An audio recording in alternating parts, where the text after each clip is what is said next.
दोस्तों नमस्कार, मैं आपका भाई प्रमोद सम्राट आपके अपने यूट्यूब चैनल रंगपुर एकेडमी में आपका बहुत बहुत स्वागत करता हूं। दोस्तों आज की हमारी क्लास मैथ्स की है और ये मिक्स क्वेश्चंस लिए हैं मैंने। तो आज की क्लास से काफ़ी महत्वपूर्ण क्वेश्चंस आपको हेल्प मिलने वाली है। RRB, NTPC, group D, UPSI, SSC, UPP. तो आज के मैंने क्वेश्चन जो लिए हैं काफ़ी अच्छे और सिलेक्टेड क्वेश्चंस हैं। तो चलिए आज का हम समय न गवाते हुए अपनी क्लास स्टार्ट करते हैं। तो आज का पहला प्रश्न हमारा ये है, एक शहर में 40% पुरुष विवाहित हैं और 25% महिलाएं विवाहित हैं। ये मानते हुए कि कोई भी एक से अधिक बार शादी नहीं करता है, तो कितने परसेंट जनसंख्या विवाहित है, यानी कि उस शहर की बात कर रहे हैं। 40% पुरुष, 25% महिलाएं। सबसे पहले देखो इनका रेशियो, 5 अट्ठे 40, 5 पंजे 25। अगर उस शहर में 40% विवाहित पुरुष हैं तो महिलाएं भी क्या होंगी, 40% विवाहित होंगी। 25% यदि महिलाएं विवाहित हैं तो 25% ही क्या होंगे, पुरुष विवाहित होंगे। तो दोनों का रेशियो अलग कैसे हो सकता है? तो दोनों का रेशियो, इधर हमारे ये पुरुष मेल और ये वुमेन, ठीक है, इनको निकालिए आप, ठीक है। दोनों का रेशियो हो जाएगा हमारा 5 और 8, ठीक है। दोनों का उल्टा कर देंगे, रेशियो हमारा संख्या हमारी सही सेम हो जाएगी। देखिएगा यहाँ से उन्होंने कहा है कि 40% क्या है, पुरुष हैं। तो 40% पुरुष हैं तो 40 पंजे 200%। महिलाएं कितनी हैं, 8 25%, तो 25 अट्ठे 200। टोटल जनसंख्या कितनी है उस शहर की, 8 5 13। कितनी है, 8 5 13, 8 5 13। और टोटल परसेंट में मैंने इसलिए लिया है क्योंकि जो जनसंख्या पूछी जा रही है वो परसेंट में ही पूछी जा रही है। तो 200 और 200 कितना हो गया, 400 परसेंट बट्टे कितना, 8 5 13। 13 तियाँ डिवाइड करोगे, 13 तियाँ 39, 13 तियाँ 39 और 0, 13 अट्ठे समथिंग 30.8 समथिंग परसेंट। उस शहर की जनसंख्या जो है विवाहित है 30.8%। आई होप मैं समझ सकता हूँ कि क्वेश्चन आपकी समझ में आया होगा। अगला क्वेश्चन लेते हैं, काफ़ी अच्छा सिलेक्टेड क्वेश्चन रहेगा हमारा।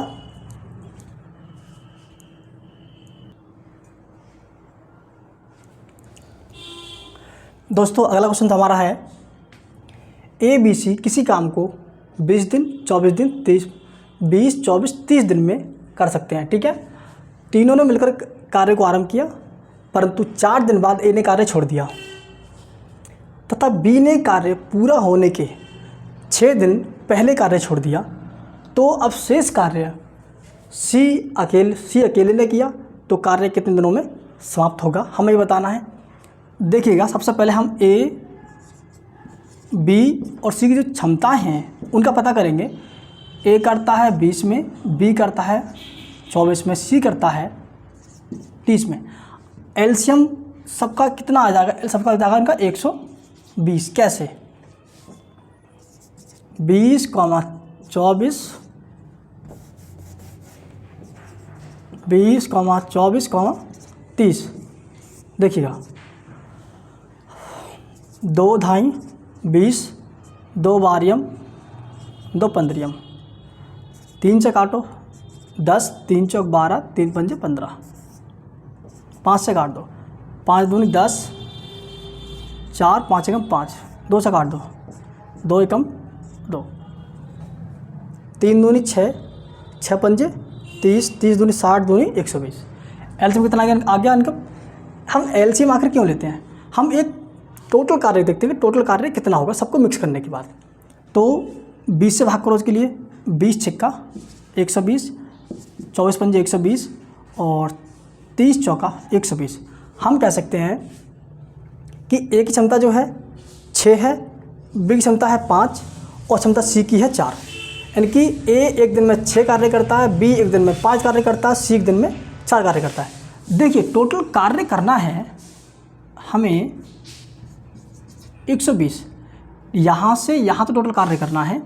तो इन्होंने क्या किया यहाँ पर कि 4 दिन बाद ए ने कार्य छोड़ दिया, कोई बात नहीं जाने दो। जब ए ने कार्य छोड़ दिया 4 दिन बाद, तो ए करता है एक दिन में 6 काम। तो एक दिन में जब 6 काम करता है तो ए 6 के हिसाब से 4 दिन में 24 काम कर देगा।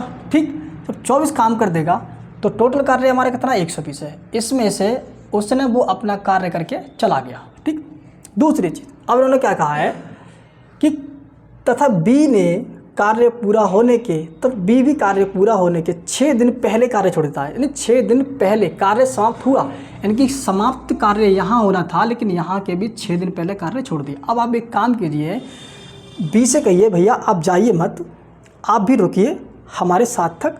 सी कहेगा बी से, तो बी सोचता है चलो मान जाता हूँ, तो बी से भी आप ज़बरदस्ती काम कराइए।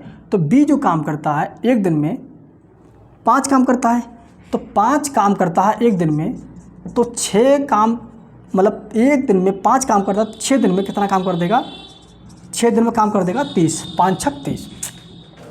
तो यानी कि ये कार्य वो एक्स्ट्रा काम है जो 6 दिन में कर रहा है वो। ठीक, तो टोटल हमारा कितना हो गया, अब ये टोटल हो गया एक, यानी कि ये हमारे 6, तो टोटल हो गया 126।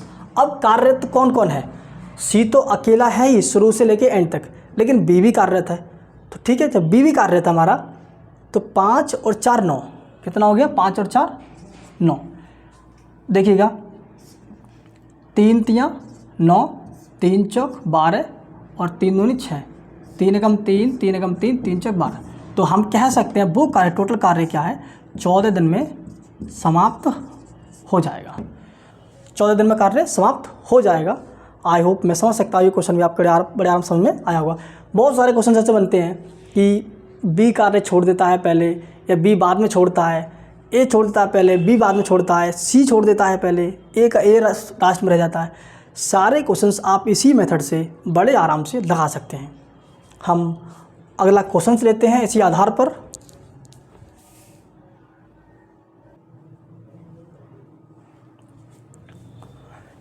चलिए दोस्तों, अगला का सवाल इस तरह से है, 53 रुपये प्रति किलोग्राम मूल्य वाले कितने किलोग्राम चावल को 42 रुपये प्रति किलोग्राम के मूल्य वाले 10.5 किलोग्राम चावल के साथ मिलाया जाना चाहिए ताकि मिश्रण को 58 रुपये 50 पैसे प्रति किलोग्राम की दर से बेचने पर 17% का लाभ हो।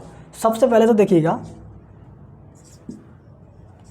53 रुपये और 42 रुपये, सबसे पहले हम निकालेंगे इनका औसत रुपयों का औसत।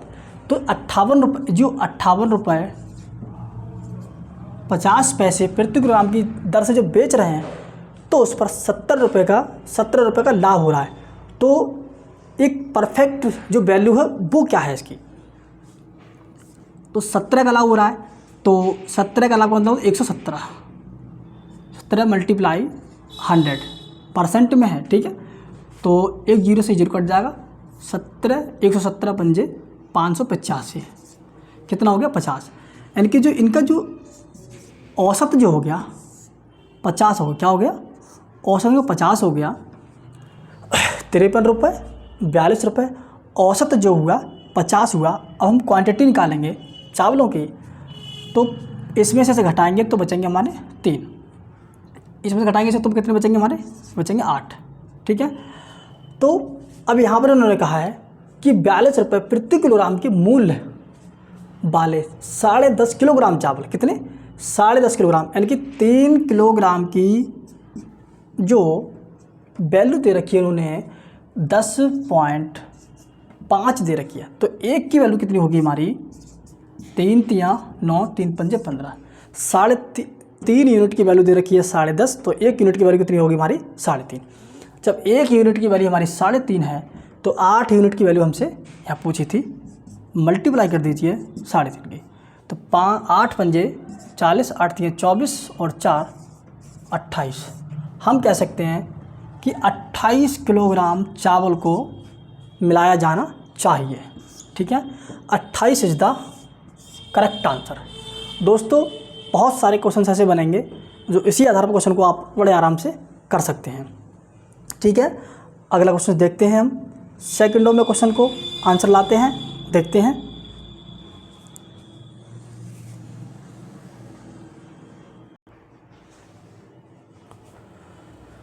चलिए दोस्तों, अगला क्वेश्चन देखते हैं हम।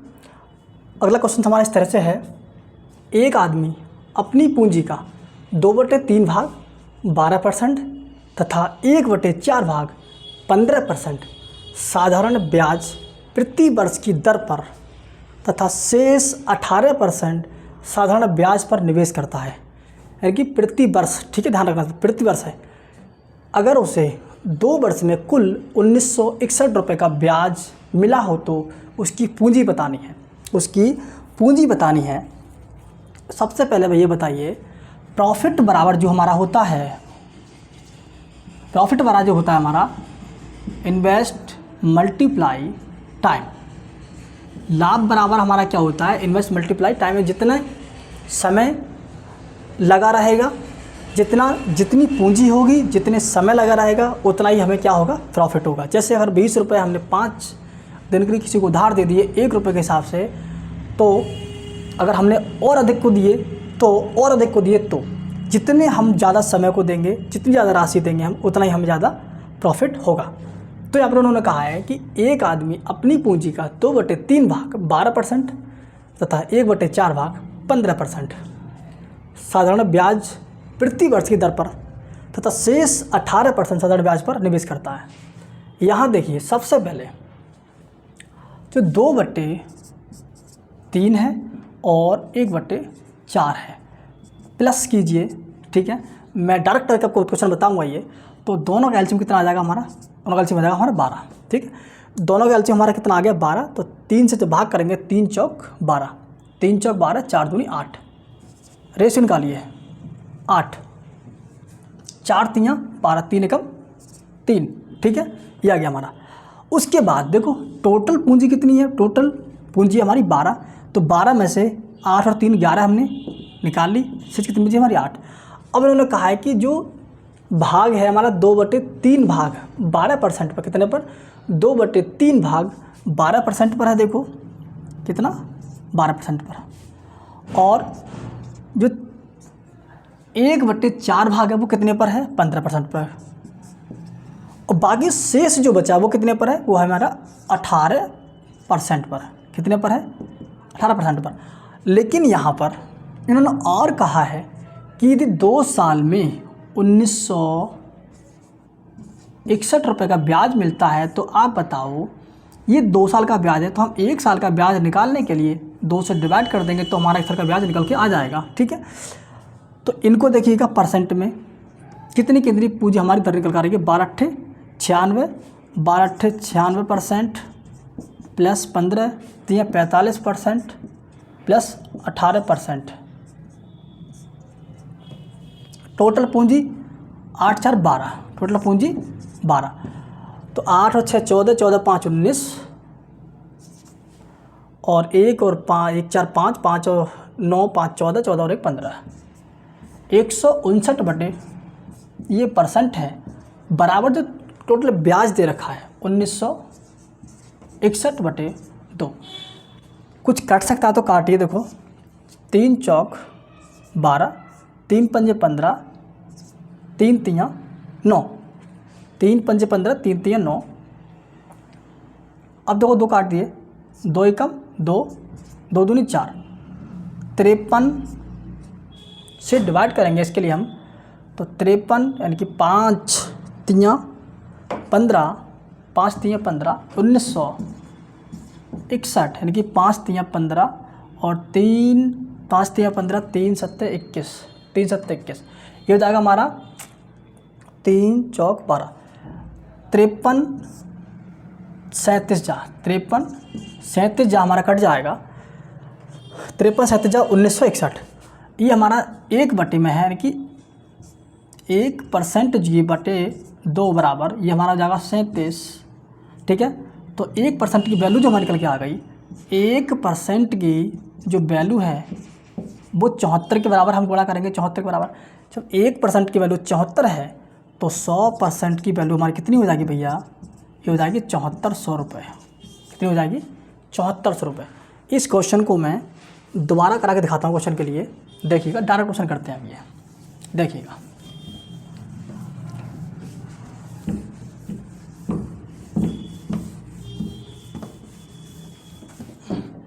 देखिएगा, एक आदमी अपनी पूंजी का 2/3 भाग 12% पर, 1/4 भाग 15% पर, साधारण ब्याज पर प्रतिवर्ष उधार दर पर तथा शेष 18% पर। ठीक है, तो इनका दोनों का एलसीएम कितना आ जाएगा भैया? या एलसीएम आ जाएगा 12। ठीक है, तो एलसीएम इनका 12 आ जाएगा। 3 से भाग करेंगे, 3 चौक 12, 4 दूनी 8, 3 चौक 12, 4 दूनी 8। ठीक है, और 4 3 12, ये कितना हो जाएगा हमारा? 3। इनका रेशियो देख लिया, टोटल पूंजी हमारी 12 है, तो 8 और 3 11 और रेशियो 1।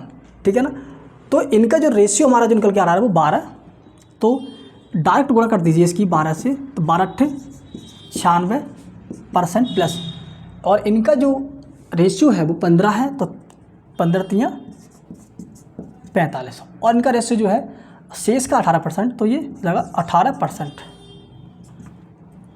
बराबर जो टोटल पूंजी दे रखी है 1961/2।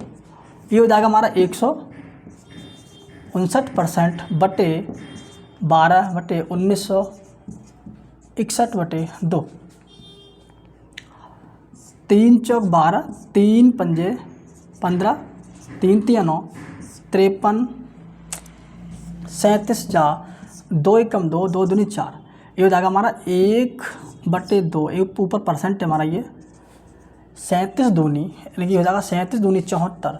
तो 1% की वैल्यू जो आ गई वो 74 रुपये आ गई। जब 1% बराबर 74 रुपये, तो 100% बराबर कितनी हो जाएगी भैया हमारी?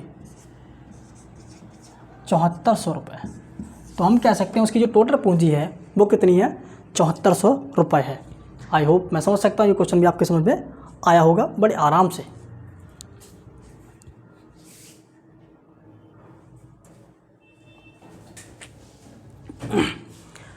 दोस्तों, अगला क्वेश्चन हमारा है, मोहित ने 75,000 रुपये के साथ व्यापार शुरू किया तथा कुछ महीनों बाद सोहन भी 60,000 रुपये लगाकर जुड़ जाता है। यदि एक वर्ष के अंत में लाभ 2:1 के अनुपात में विभाजित किया जाता है, तो सोहन मोहित से कितने महीने बाद जुड़ा था? सबसे पहले देखिए यहाँ पर इनकी जो पूंजी का अनुपात जो है, जो प्रॉफिट बराबर हमारा जो होता है,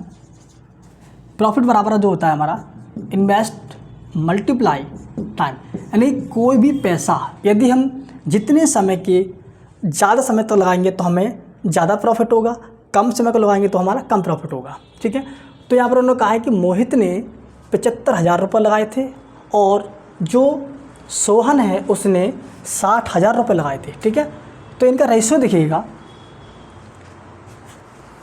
15 चौका 60 और 15 पंजे 75, 15 चौका 60, 15 पंजे 75। जो इन्होंने इन्वेस्ट जो किया था वो 5 और 4 में किया था। किसने ये किया था? मोहन और सोहन। उन्होंने इन्वेस्ट जो किया था 5 और 4 में किया था, और इनका जो प्रॉफिट है 2:1 में प्रॉफिट है। अब हमें क्या निकालना है? हमें इनका टाइम निकालना है। ठीक है, टाइम पूछा है, मैंने आपको बताया था प्रॉफिट बराबर इन्वेस्ट मल्टीप्लाई टाइम। तो इनका जो इन्वेस्ट है 5:4 में, और जिनका प्रॉफिट है 2:1 में। तो इनका टोटल टाइम जो निकालेंगे हम, सबसे बेस्ट तरीका है मल्टीप्लाई कीजिए क्रॉस वाली आराम से। तो 5 एकम 5 और 4 दूनी 8 और 5 एकम 5। देखिए क्या सोहन की बात कर रहे हैं, यहाँ पर सोहन की बात कर रहे हैं। सोहन मोहित से कितने महीने बाद जुड़ा है? तो डिफरेंस कितने का है? 3 मंथ का डिफरेंस है। ठीक है, ये डिफरेंस 3 मंथ का है। लेकिन जो मोहन है वो मोहन तो 12 महीने कंटिन्यू लगा रहा था।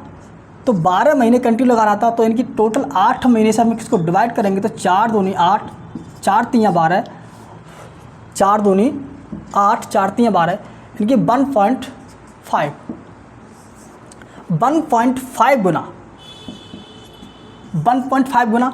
तो ये हमारा जो सोहन है, सोहन का भी जो टाइम रेशियो जो है 3 का जो डिफरेंस निकल कर आया है, तो हमारा 1.5 से हम मल्टीप्लाई करेंगे इसके लिए, तो 15 तियाँ 45। तो हम कह सकते हैं सोहन जो है 4.5 महीने के बाद उस काम में जुड़ा था।